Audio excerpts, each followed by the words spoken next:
انجمن هنرمندان نابینا و کمبینا تقدیم می‌کند چرخ فلک شادی، سرپرست گویندگان نصرالله مدغالچی، دوبله شده در استودیو سیکا.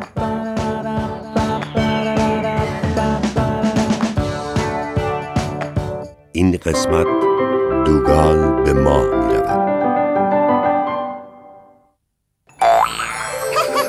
دوگال دنبال مبارزه با رقابت، فکر میکنه میتونه به ماه بره و از مدار زمین بگذره. خواسته حوصله‌ام سر رفته. لا لا لا لا لا لا لا. اینجا هیچ کاری نمیشه کرد. کار خیلی کارا میشه کرد دوگال. بله، مثلا چی کار کنم؟ گل بچینم؟ نه دوگال، میتونی یه قوری چای دبش دم کنی، برای سلامتیدم خیلی خوبه. چای درست کنم؟ چقدر کسل کننده. من لایق بهتر از اینام. تو چی کار میکنی فلورانس؟ کار هیجان انگیزی چیزی داری؟ منم کمکت کنم؟ داریم پیاز گلا رو تو باغچه میکاریم. اگه خواستی تو هم میتونی گل بکاری. گفتی گل بکارم؟ حتما شوخیت گرفته. گلکاری که هیجان انگیز نیست. حتما از گلای شقایق خوشت میاد. من هیجان میخوام، یه چیزی که سر حالم بیاره. خب دوگال، از قدیم گفتن تفریح و سفر روحو تازه میکنه. فکر میکنم تو به مرخصی احتیاج داری. تعطیلات سر حالت میاره. ممنونم فلورانس. بله خودشه، سفر همینو میخواستم. یه جای تازه، یه جای متفاوت، یه جای جدید، جایی که خیلی هیجان انگیز و ماجراجویانه است. بله، بعد از سفر میبینمتون. دوگال انقدر بالا و پایین ندو، سرت گیج میره ها. فلورانس خیلی راحت گفت برو سفر. آخه من چطوری یه جای شگفت انگیز پیدا کنم؟ سلام دوگال، اگه از اینجا خسته شدی خب چرا نمیری توی سیاره دیگه زندگی کنی؟ یه سیاره دیگه؟ شنیدم ماه تو این فصل از همه فصلا قشنگتره. ماه؟ بله البته، چرا به فکر خودم نرسید؟ خب ماه با اینجا خیلی فرق داره. فکر کنم ساکنینش هم مردمان هیجان انگیزی باشه. بله خودشه، همونجا به درد من میخوره.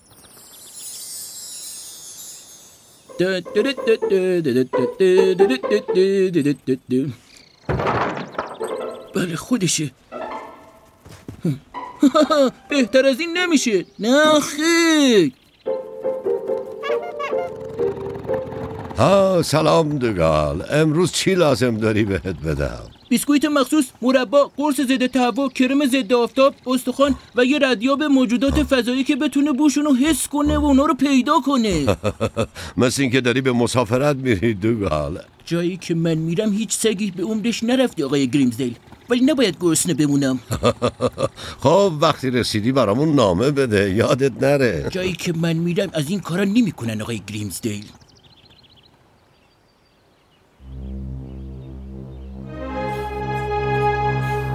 حتما میخوایی بدونی دارم چی کار میکنم برایان؟ خب آره، اگه راستشو بخوای از ذهنم گذشت. و حالا سفینه 105 فضایی دوگال. این دیگه چیه؟ یه موشک دیگه. دارم میرم به ماه. اونجا دیگه حوصله‌ام سر نمیره. میبینم برای سفر به فضا آماده ای دوگال. بله، من یه عالمه غذا دارم. شاید به کتابچه فضانوردی برای سفر به فضا احتیاج داشته باشی. سه آزمایش اصلی برای تمرین فضانوردان؟ تنهایی، دوران و غذای فضایی. قبل از اینکه وارد قلمرو ناشناخته ها بشی، این آزمایش‌ها برات خیلی اهمیت داره. باشه، پس بهتر مشغول بشم.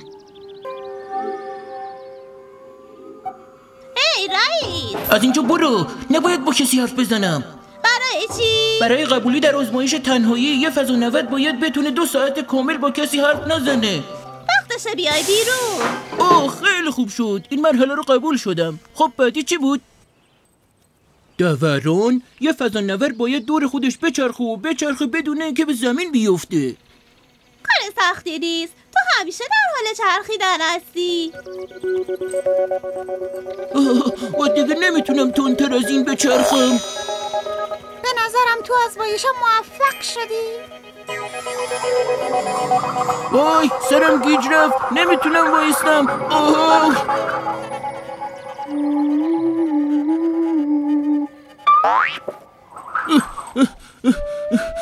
فکر کنم تو آزمایش دوران و سرعتم قبول شدم. خب آخرین مرحله آزمایش فضانوردی به غذای فضاییه. این استخون اندازه خوراک یک سگ فضایی نیست. برای افزایش حجم غذای فضایی فقط یک قطره آب روی آن بریزید. چه چیزا؟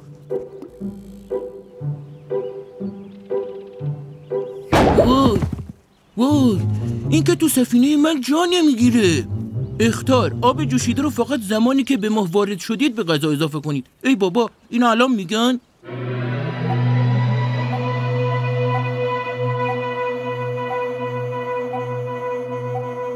من دارم به جایی میرم که هیچ سگی تا به حال نرفته. زده به سرت. ببخشید من میخوام اولین سگی روی ماه بشم. من دیگه حوصله ندارم. 10 9 8 ای بابا داره طولانی میشه. 3 2 1 برو. از زمین بلند شدیم.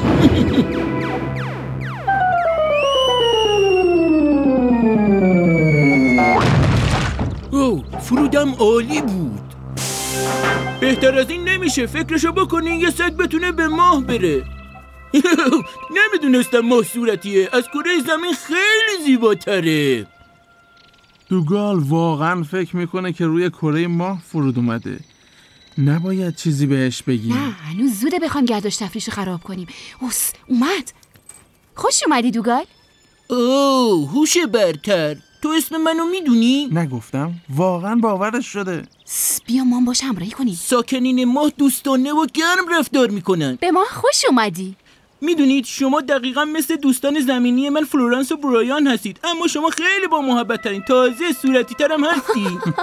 شما لطف دارین. میبینم دارین زمینو میکنی. ما گلای ماه میکاریم. چقدر کسل کننده. روی کره زمینم همین کارو میکردن.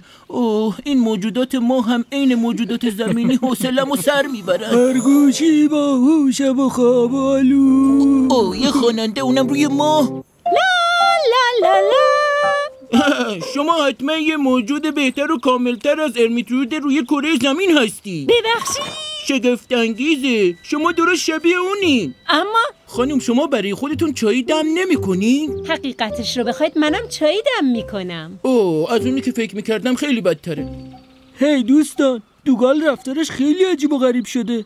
بله خیلی عجیب شده. فکر میکنه روی کره ماه. البته اینم سفینه فضایی اونه. خیلی جالبه دوستان. برید من اومدم. من سگ فضانورد از کره زمین هستم. چی شده سگ فضانورد؟ من خیلی فکر کردم، تصمیم گرفتم که به کره زمین برگردم. خیلی حیف شد. دلمون برات تنگ میشه. خب عزیزم اگه مجبوری برو. از همه شما خداحافظی میکنم. بازم به ما سر بزن. حتما. به شما درود ای ساکنان ما. دیگه یه لحظه هم طاقت موندن اینجا رو ندارم. از خونه خودم هم کسل کننده تره.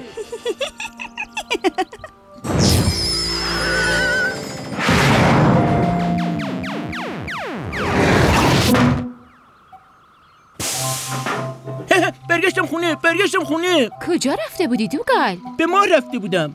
به خونه خوش اومدی. اصلا فکر نمی‌کردم از دیدن شما اینقدر خوشحال بشم. چرا دوگال؟ آخه دلم برای خونه و دوستام تنگ شده بود. خوشحالم. واقعا خوبه که برگشتم. هیچ جا مثل خونه نمیشه مگه نه؟ هی یه دقیقه وایسین ببینم. شما ساکنین ما هستین؟ من جایی نرفته بودم. نه؟ همش تقصیر اون شعبده باز نادونه. بس دیگه خسته شدم. همین الان نقشه میکشم دوباره به ماه میرم. بچه ها بیاین وقت شادیه. پسر ای کاش الان وقت خواب بود.